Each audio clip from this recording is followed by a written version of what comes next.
Hello everyone, welcome back to the channel. International economics के last video में हमने the J curve effect किया था।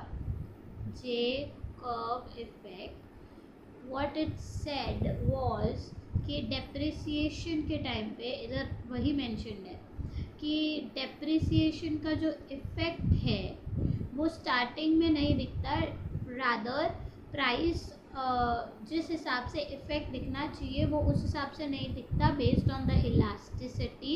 लेटर ऑन लॉन्ग रन में वो इफेक्ट दिखता है। Not only are there usually lags in the response to nations trade and current account balance to a depreciation, मतलब लैग्स होंगे। आपने अगर डेप्रिसिएशन अभी किया है किसी कंट्री ने तो ऑटोमेटिकली उसी टाइम पे नेशन के ट्रेड में और करंट अकाउंट बैलेंस में डेफिसिट कम होना या वो नहीं दिखेगा, इमीडिएटली नहीं दिखेगा, लेटर ऑन दिखेगा, बाद में दिखेगा। रादर डेफिसिट स्टार्टिंग में बढ़ सकता है एंड देन कम हो सकता है। वाई? बिकॉज इलास्टिसिटी स्टार्टिंग में वेरी करती है। जिस हिसाब की elasticity of imports and elasticity of export हमें रिक्वायर्ड है वैसे इलास्टिसिटीज़ होती नहीं है, इस वजह से वो लॉन्ग रन में इफेक्ट दिखता है।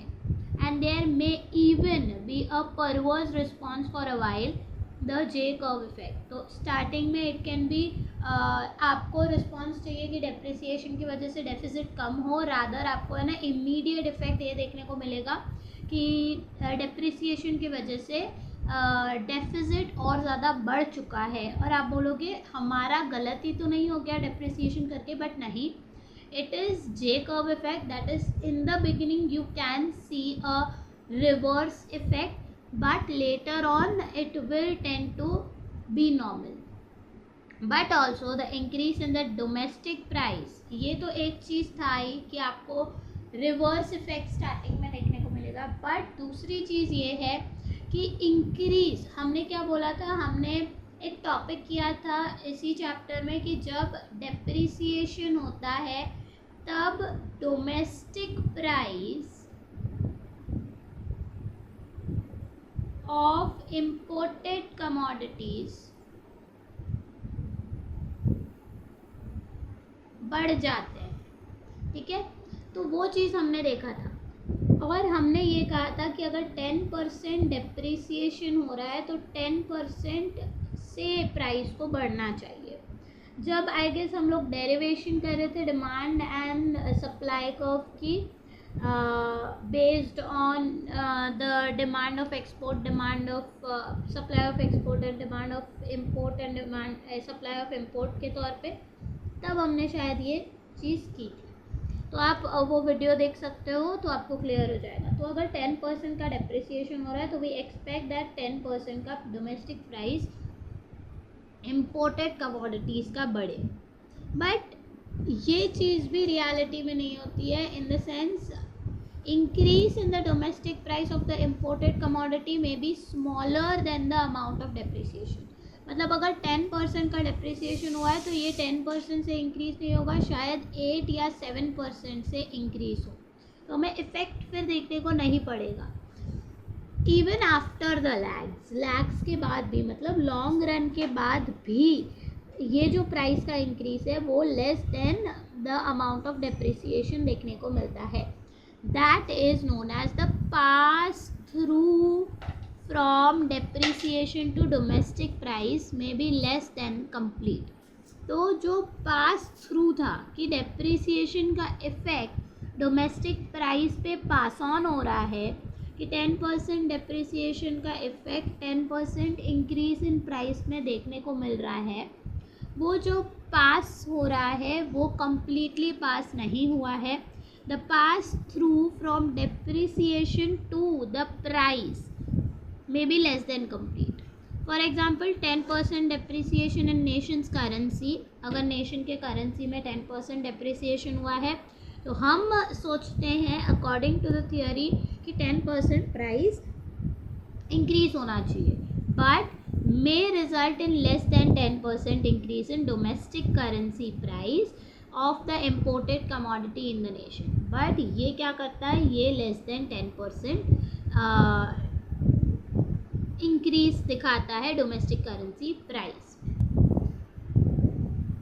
The reason is that foreign firms, अब इसका रीज़न क्या है कि वो 10% अगर डेप्रिसिएशन हुआ है तो क्यों नहीं फर्म्स 10% से ही प्राइस इंक्रीज करें। मैंने क्या बोला, फर्म्स प्राइसेस किसके, of imported commodities. Imported commodities वो फॉरेन के कमोडिटीज हैं, करेक्ट। तो फॉरेन के फर्म्स क्यों 10% से प्राइस इंक्रीज नहीं करना चाहते? The reason that foreign firms having struggled to successfully establish and increase their market share in the nation may be very reluctant to risk losing it by a large increase in the price of its export, and are usually willing to absorb at least some of the price increase that they could charge out of their profit. तो वो क्यों नहीं increase करना चाहते उतने 10% से? The very first reason is कि वो लोग ने सक्सेसफुली अपना मार्केट शेयर बिल्ड किया है। अब अगर वो प्राइस इतने अमाउंट से बढ़ा देंगे तो ऑब्वियसली उनका मार्केट शेयर कम हो जाएगा। मार्केट शेयर कम हो जाएगा इन द सेंस लोग खरीदेंगे नहीं, प्राइस बढ़ गया तो ऑब्वियसली डिमांड कम हो जाएगा, तो मार्केट शेयर कम हो जाएगा। They are reluctant to do that. एक तो हमने स्ट्रगल किया उस मार्केट में हमारी जगह बनाने के लिए, अब जब जगह बन गई है तो प्राइस इंक्रीज करेंगे तो obviously it would be difficult to stay in the market, क्योंकि डिमांड कम हो जाएगा। तो इस वजह से वो प्राइस को इतना इंक्रीज नहीं करते, रादर बाकी का जो पार्ट है वो अपने प्रॉफिट से कम करने के लिए वो रेडी हैं ताकि वो मार्केट में रहें, कंटिन्यू कर सकें। This is the very first reason कि वो प्राइस को इंक्रीज उस अमाउंट तक नहीं करते। Specifically a foreign firm may only increase the price of its export commodity by 4% and accept a 6% reduction in its profit when the other nation's currency depreciate। तो 4% से ही वो प्राइस को increase करता है। बाकी जो 6% का चेंज दिख रहा है कि डेप्रिसिएशन 10% का हुआ है, तो जो लॉस 6% का हुआ है वो लॉस वो रेडी है प्रॉफिट में से कम, उनको कम प्रॉफिट मिलेगा बिकॉज दूसरे करेंसी का अप्रिसिएशन हुआ है, अदर नेशंस डेप्रिसिएशन हुआ है, तो ऑब्वियसली 6% रिड्यूस होके वैल्यू मिलेगा इस करेंसी का, इनके करेंसी का, फॉरेन कंट्री के करेंसी का अप्रिसिएशन हुआ है, तो इस वजह से उनको प्राइस कम मिलेगा। तो 6% का रिडक्शन फ्रॉम इट्स प्रॉफिट वो अफोर्ड कर सकते हैं by 10% for fear of losing the market share. तो वो 10% से नहीं करना चाहते, क्यों? क्योंकि दे आर फियरिंग कि उनको मार्केट शेयर नहीं मिलेगा, मार्केट से भी वो निकल जाएंगे। That is pass through is less than 1। Pass through is less than 1 मतलब पूरा अमाउंट से पास थ्रू नहीं हुआ, मतलब 10% डेप्रिसिएशन का 10% प्राइस इंक्रीज नहीं हुआ, पास थ्रू लेस देन 1 है। The pass through is higher in the long run, higher in the long run than short run, मतलब it is higher, pass through is higher, long run में वो ज़्यादा value होता है, higher value होता है, where short run में वो कम होता है, and it is higher for the industrial goods than for the other goods. In US, the pass-through of the dollar depreciation has been estimated to be only 42% in the long run. तो long run में 42% है, मतलब अगर 100% का depreciation हुआ है तो उसमें से सिर्फ 42% प्राइस इंक्रीज देखने को मिलेगा, बाकी का 58% वो अपने प्रॉफिट से गंवाने के लिए रेडी है। This means that dollar price of US import meaning domestic price of the imported goods tend to increase only by 42%। उनका प्राइस 42% से ही इंक्रीज होता है of a dollar depreciation after 1 year, with the remaining 58% being absorbed out of exporters profit. तो बाकी का remaining 58% वो exporter अपने प्रॉफिट से निकालता है. There is also a mounting empirical evidence that the pass through from the foreign exchange rate changes to price decline during low inflationary environment. मतलब जो पास थ्रू की वैल्यू है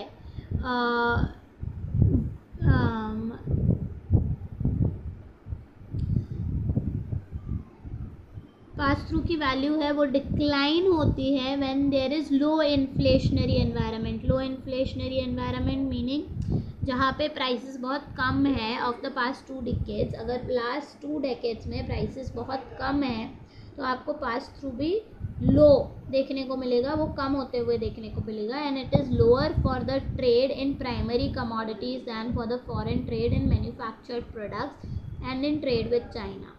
तो वो पास थ्रू की वैल्यू लोअर है for primary commodities. Primary commodities are I hope you know what are primary commodities. Those are agricultural based commodities, mostly agricultural based commodities. तो उनके जो पास थ्रू वैल्यू है वो बहुत लोअर है in manufacture than in manufactured goods. And China के साथ भी जो पास थ्रू है वो लोअर वैल्यू है. देयर आर सम ये लाइक कहाँ से पता चला? Through these researches. एक्सपोर्टर्स, अभी दूसरा रीज़न क्या है कि एक्सपोर्टर्स प्राइस को इंक्रीज़ नहीं करना चाहते. Second reason is that exporters में also be reluctant to increase price by full amount of the dollar depreciation if they are not convinced that the depreciation of dollar will persist and not be reversed in the near future. अब depreciation अगर 10% का हुआ है तो मुझे पक्का नहीं है कि ये 10% का depreciation stay करेगा कि नहीं. हो सकता है कि ये depreciation reverse हो जाए, कंट्री 10% का अप्रिसिएशन कर दे. तो वो मुझे डर है. If I am the exporter तो ऑब्वियसली मुझे डर है, तो मैं क्यों ही प्राइस इंक्रीज़ करना चाहूँगी. Since it is very costly to plan and build or dismantle production facilities and enter or leave new market. तो ऑब्वियसली अगर ये सारी चीज़ें हो रही है, मैं डेप्रिसिएशन हुआ 10% से तो 10% का प्राइस इंक्रीज़ कर दूँगी, फिर अचानक से थोड़े टाइम के बाद वापस उन्होंने उस बात पे टिके नहीं रहे, उन्होंने अप्रिसिएशन कर दिया, तो मुझे वापस चेंज करना पड़ेगा. और this changes are not normal कि हाँ आसानी से प्राइस को इंक्रीज़ कर दिया तो कुछ प्रॉब्लम नहीं होगा, प्राइस को डिक्रीज़ कर दिया तो कुछ प्रॉब्लम नहीं होगा. It takes a very huge cost. That is आपको उस हिसाब से सप्लाई भी रेडी रखना पड़ेगा, आपको उस हिसाब से प्रोडक्शन कंप्लीट रखना पड़ेगा, सप्लाई रेडी रखना पड़ेगा. अगर अचानक से मार्केट शेयर इतना कम हो गया आपका तो you have to leave the market, तो वो सारी चीज़ें कॉस्टली हो जाती है ये सबको प्लान करना. तो रिस्क होता है एक इन्वॉल्व कि अगर हम ये कर रहे हैं तो हो सकता है कि हमारा आगे चल के एज अ एक्सपोर्टर कि अगर डेप्रिसिएशन चेंज हो गया तो हमें रिवर्स इफेक्ट देखने को मिल सकता है. This has been referred to as the beachhead effect. So this effect कि रिस्क जो है वो ज़्यादा इन्वॉल्व है, और अगर डेप्रिसिएशन हम कन्वेंस नहीं है कि वो डेप्रिसिएशन स्टे करेगा, हो सकता है कि वापस से चेंज हो जाए, इसे बीच हेड इफेक्ट कहते हैं. This effect was clearly evident during the sharp depreciation of dollar from 1985 to 1988 when Japanese automakers avoided increasing the dollar price of their automobile export to US for as long as possible in order to hold on to their share of US market, and then reluctantly increased prices only by a small amount. तो ये बीच head effect देखने को मिला था during 1985 to 88. जब US ने depreciation किया तब जापानीज़ ऑटोमेकर्स जो एक्सपोर्टर हैं उन्होंने पहले तो they were reluctant, they didn't wanted to increase the price, but बाद में उन्होंने इंक्रीज़ किया but by a smaller amount. तो ये बीच हेड इफेक्ट कहा जाता है कि उन्होंने इस रीज़न से इंक्रीज़ नहीं किया, ये 2 रीज़न से। In the process their profit margin fail sharply. Yes, तो जैसे मैंने कहा अगर प्राइस उस फुल अमाउंट से इंक्रीज़ नहीं करते हैं तो वो प्रॉफिट से गवाते हैं। So their profit went down and they even incurred losses. तो उनको लॉसेस भी देखने को मिला, इतना प्रॉफिट कम हो गया कि लॉसेस भी देखने को मिला। Prompting acquisitions of dumping on the part of American competitors. तो उन्होंने ऑब्वियसली लॉसेस फेस कर रहे थे, तो they got acquisitions of dumping, कि उन पे इल्ज़ाम लगाया गया कि डंपिंग भी कर रहे हैं। डंपिंग क्या होता है, आई हैव ऑलरेडी एक्सप्लेन कि डोमेस्टिकली आप हायर प्राइस पे सेल कर रहे हो और फॉरेन मार्केट पे आप लोअर प्राइस पे सेल कर रहे हो। तो वो डंपिंग अमेरिकन कॉम्पिटिटर्स के सामने उन्होंने अमेरिकन कॉम्पिटिटर्स ने एक एक्विजिशन लगा दिया कि they are doing dumping.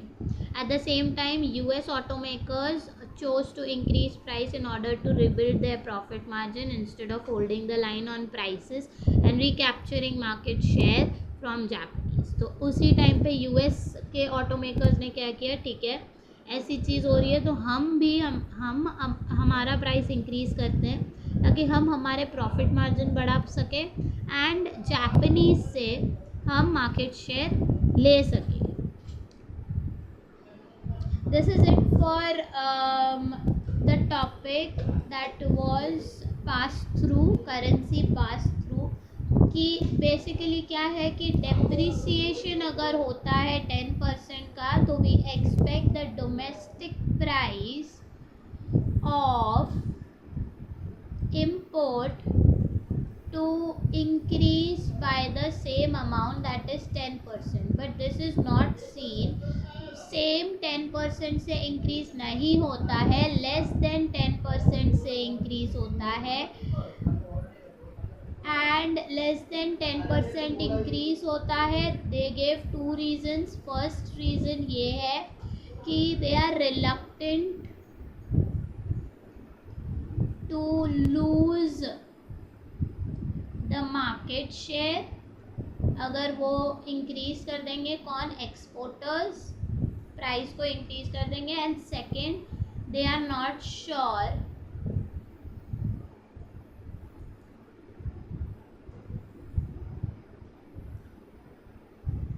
About the depreciation to continue और बी कंसिस्टेंट, मतलब चेंज नहीं आएगा उसमें। तो this is the summary of currency pass through. I hope आपको एक्सप्लेनेशन अच्छा लगा हो। I am very disappointed because कल ही मैं देख रही थी मेरे वीडियोस पे सब्सक्राइब कितने परसेंट कर रहे हैं and I am very disappointed to know only rather 99% of people are not subscribing, only 1% के आसपास people सब्सक्राइब कर रहे हैं। प्लीज़ सब्सक्राइब कर दो, लाइक कर दो वीडियोस को, do comment if you have any doubts और एनी फीडबैक्स। मैं पढ़ती हूँ कमेंट्स, ऐसा नहीं है कि मैं नहीं पढ़ती, रिप्लाई नहीं आ रहा है इसका मतलब ये नहीं है I am not reading. I do read your comments. You want this chapter to be completed, you want this part to be completed, I do read. It's just a matter of time. I require time to make the videos and upload it. Share these videos with your friends and classmates ताकि उनको भी topics अच्छे से समझ में आए। Yes, please do subscribe to the channel if you are new to the channel and you are watching my videos. Do subscribe to the channel. आपको सिर्फ एक नोटिफिकेशन मिलेगा, मुझे मोटिवेशन मिलेगा और वीडियोस बनाने के लिए। Don't forget, if you want any online classes from me, do contact or WhatsApp me on the number given below 7738100508। आपका नाम और टॉपिक आप व्हाट्सएप कर सकते हो, जितना हो सके जल्दी मैं रिवर्ट बैक करूँगी। Thank you so much and keep watching the journey of understanding economics.